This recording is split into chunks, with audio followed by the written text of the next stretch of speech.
हमारा जो उत्तराखंड है ना, उत्तराखंड में हमारा ज्योग्राफी चल रहा था। उत्तराखंड ज्योग्राफी में बहुत सारी चीजें देख चुके हैं, है ना। अब उत्तराखंड ज्योग्राफी में हमने पिछली बार जो देखा था वो आपदा देखा था, है ना। जो भी आपदाएं आई थी, सबसे जो खतरनाक आपदा थी वो 2013 की आपदा थी, जिसको कहते हैं केदारनाथ आपदा।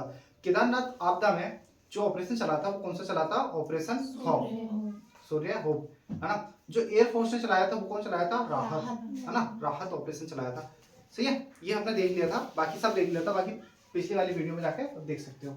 आज हम पढ़ेंगे नदी तंत्र। क्या पढ़ेंगे? नदी तंत्र। और नदी तंत्र को हम ना उत्तराखंड के नदी तंत्र को 3 पार्टों में पढ़ते हैं, है ना। कितने पार्टों में? 3 पार्ट में। पहला जो नदी तंत्र होता है वो हमारा होता है अलकनंदा, ठीक है। अलकनंदा और भागीरथी। कौन सा है? अलकनंदा,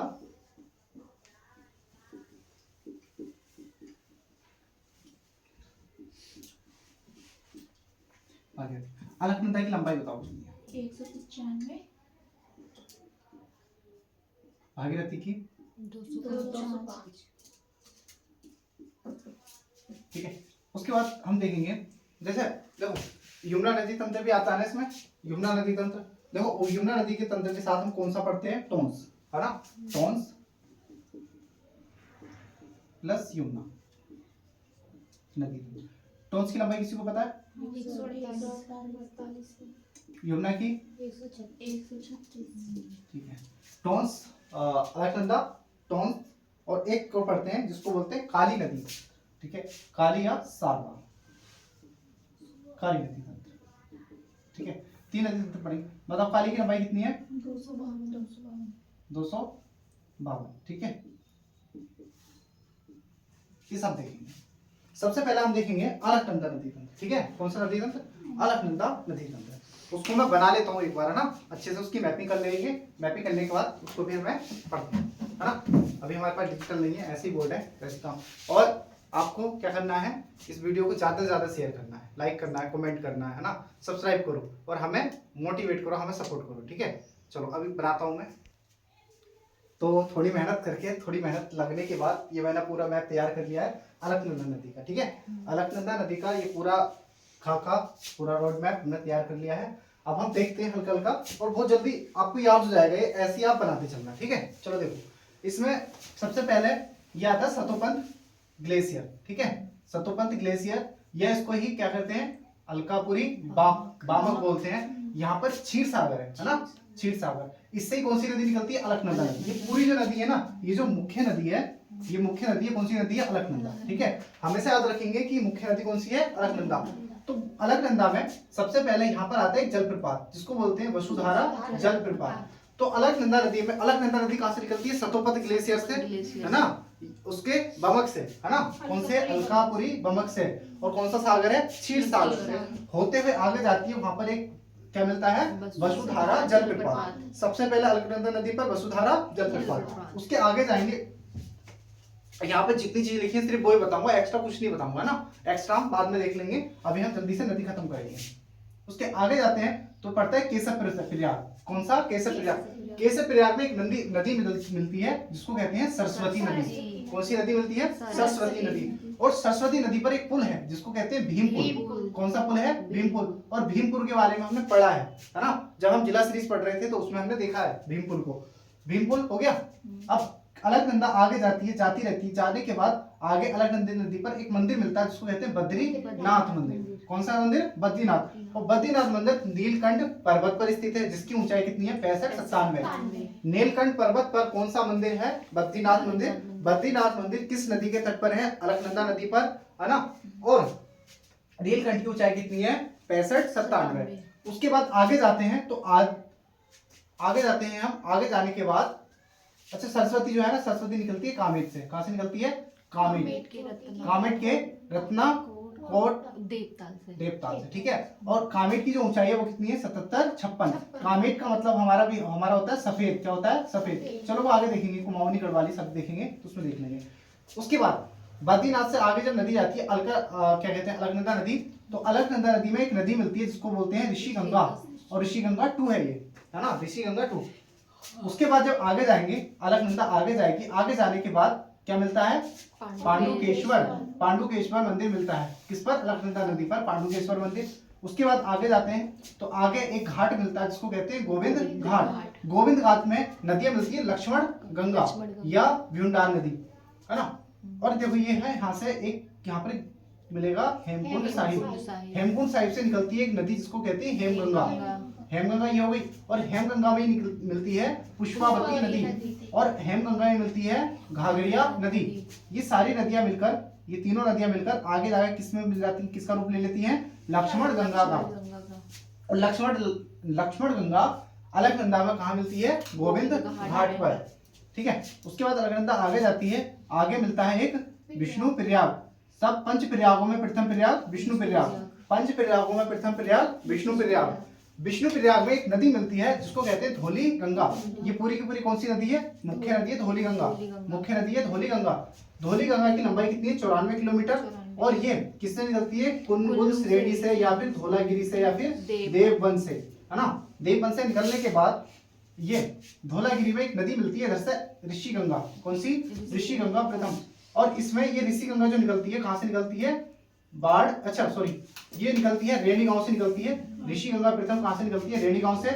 और ऋषि गंगा में बाढ़ आई थी। बाढ़ कब आई थी? 2021 को, 7 फरवरी 2021 को इसमें बाढ़ आई। जब धौलागिरी आगे चलती है तो धौलागिरी में एक नदी मिलती है जिसको बोलते हैं क्योगाड़। और इसमें धौलागिरी में एक नदी और मिलती है जिसको बोलते हैं विष्णु गंगा। विष्णु गंगा, धौली गंगा ये मुख्य रूप नदी जाकर कहाँ मिल जाती है? विष्णु प्रयाग में, है ना। कौन सी नदी कहाँ मिल जाती है? विष्णु प्रयाग में। विष्णु प्रयाग कौन सा नदी है ये? विष्णु प्रयाग बन जाता है ना ये। हाँ, विष्णु प्रयाग। विष्णु प्रयाग में कौन सी नदी मिल जाती है? धौली गंगा। धौली गंगा कहाँ मिलती है? विष्णु प्रयाग में। किससे मिलती है? अलकनंदा से। नेक्स्ट एक नदी है कल्पगंगा। कौन सी नदी है? कल्पगंगा। कल्पगंगा आती है, कल्पगंगा आती है, आने के बाद अलकनंदा में कहाँ मिलती है? हेलंग घाटी में। इसको क्या बोलते हैं? तीर पानी में मिल जाती है अलकनंदा में, है ना। नेक्स्ट है बालखिल्लिया। बालखिल्लिया नदी अलकनंदा में कहाँ मिलती है? अलकापुरी में। हाँ, बालखिल्लिया नदी अलकनंदा में कहाँ मिलती है? अलकापुरी में। उसके बाद गरुड़ गंगा। कौन सी नदी है? गरुड़ गंगा। गरुड़ गंगा आके अलकनंदा में कहाँ मिलती है? पेन खंड में, पेन खंडा में। कहाँ पर? पेन खंड में। उसके बाद नंद प्रयाग है। नंद प्रयाग में कौन सी नदी मिलती है? नंदाकिनी नदी। नंद प्रयाग में कौन सी नदी? नंदाकिनी नदी। नंद प्रयाग में नंदाकिनी नदी, नंद प्रयाग में नंदाकिनी नदी किस नदी से मिलती है? अलकनंदा से, ठीक है। देखो नंदाकिनी नदी निकलती है त्रिशूल पर्वत से। कहाँ से निकलती है? त्रिशूल पर्वत से। और त्रिशूल पर्वत की जो ऊंचाई है वो कितनी है? 72 71 कितनी है? 71 इसको ही बोलते हैं नंदाकुंडी। नंदाकुंडी की ऊंचाई कितनी है? 6309, ठीक है। चलो, नंदाकिनी नदी आके मिल गई यहाँ पर अलकनंदा में। कहाँ पर? नंद प्रयाग में। नंद प्रयाग पंच प्रयाग में कितने नंबर का प्रयाग है? दूसरे नंबर का। पहले नंबर का प्रयाग क्या था? विष्णु प्रयाग। दूसरे नंबर का नंद प्रयाग। नेक्स्ट देखो, नेक्स्ट अलकनंदा में एक नदी मिलती है जिसको बोलते हैं पिंडर। कौन सी नदी मिलती है? पिंडर की मुख्य नदी कौन सी है? पिंडर। पिंडर नदी निकलती है पिंडारी ग्लेशियर से। और पिंडारी ग्लेशियर कहाँ है? बागेश्वर में। आगे जाते हैं पिंडारी नदी। जब पिंडर नदी आगे चलती है तो पिंडर नदी में एक नदी मिलती है जिसको बोलते हैं आटागाड़। कौन सी नदी? आटागाड़। ये कहाँ से निकलती है? दूधातोली से। और दूधातोली से निकलने वाली कितनी नदियां हैं? 5 नदियां। दूधातोली से 5 नदियां निकलती हैं। नेक्स्ट उसके बाद हम आगे जाते हैं। पिंडर में आटागाड़ मिल गई। आटागाड़ के बाद मिलती है इसमें कफनी। कौन सी नदी? कफनी नदी। और पिंडर नदी में आगे जाके मिलती है केलंग गंगा, केल गंगा, ठीक है। केल गंगा कहाँ मिलती है? देवाल में। और ये पिंडर नदी जाकर कहाँ मिलती है? अलकनंदा में कर्णप्रयाग में। कर्णप्रयाग में। उसके बाद जब आगे चलते हैं हम, आगे एक नदी और मिलती है इससे, ठीक है। कौन सी नदी मिलती है? तोसी नदी, सही है, ये वाली। और तोसी नदी आगे कहाँ मिलती है? रुद्रप्रयाग में। रुद्रप्रयाग में, या इसको बोलते हैं काटी प्रयाग, कोटी प्रयाग, ठीक है, कोटी प्रयाग में। अब देखो तोसी नदी में, यहाँ से तोसी नदी मिलती है। तोसी नदी में बासुकी नदी या सोन नदी मिलती है। कहाँ पर आके?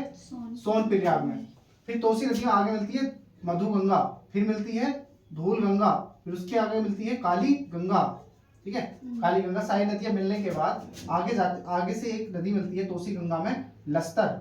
कौन सी नदी है? लस्तर। और लस्तर कहाँ मिलती है? सूर्य प्रयाग में। सूर्य प्रयाग में। और ये आगे जाके किससे मिल जाती है? अलकनंदा में, तोसी नदी, ठीक है। उसके बाद आगे जाते हैं तो आगे मिलता है खांडव गंगा। खांडव गंगा नदी आती है और शिवप्रयाग में आगे किससे मिल जाती है, अलकनंदा से। और शिवप्रयाग कहाँ है, पौड़ी में। नेक्स्ट उसके बाद एक नदी और मिलती है जिसको बोलते हैं ढूढ़ी गंगा। कौन सी गंगा, ढूढ़ी गंगा। ढूढ़ी गंगा कहाँ ढूढ़ी गंगा जो मिलती है आके वो बोलती है टिहरी के ढूंढी में। किससे मिलती है, अलकनंदा से। अब इसके बाद अलकनंदा बाहर हो जाती है, हमारा बाहर हो जाती है। इसमें अलकनंदा में आके भागीरथी से कौन मिलती है, गंगा। सॉरी, अलकनंदा से भागीरथी मिलती है। अलकनंदा से कौन सी मिलती है, भागीरथी। और किसका रूप ले लेती है, गंगा। और ये गंगा आगे चली जाती है। उसके बाद हम देखेंगे गंगा को बाद में। ठीक है, तो ये छोटा सा प्रयास जल्दी से जल्दी मैंने इसको रिवीजन करा दिया ना। सबको याद होंगी ये सारी की सारी, लेकिन अब क्या है, आप स्क्रीनशॉट ले लेना इसका, उसको रख लेना, एग्जाम टाइम में ये रिवीजन करने के काम आएगी। और फिर से मैं कहूंगा कि हम बहुत जल्दी से सारा सिलेबस कराने वाले हैं यहाँ पर इस चैनल पर। जितना जल्दी हो सके आप इसको सब्सक्राइब कर लें, लाइक करें, कमेंट करें और हमें बताएं हम और क्या कर सकते हैं। ठीक है, शेयर करें इसको। जय हिंद।